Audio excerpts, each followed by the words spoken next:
अस्सलाम वालेकुम व्यूवर्स। ये जो तमाम सामान है ये चाइना की लाट है और बहुत ही रीज़नेबल प्राइस में यहाँ चीज़ें अवेलेबल हैं। ये देखिए नॉन स्टिक की बर्तन है और कोई made in Germany, made in France, अच्छी क्वालिटी की चीज़ें हैं यहाँ पे। ये देखिए जी, बाज़ार से हाफ की रेंज से कम चीज़ें मिल रही हैं। ये देखिए ये किचन की एसेसरीज़ हैं सारी।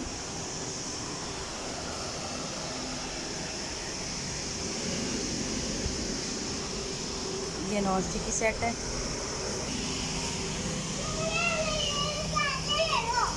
ये देखिए जी मोमना अपने लिए चीज़ें उठाई जा रही है।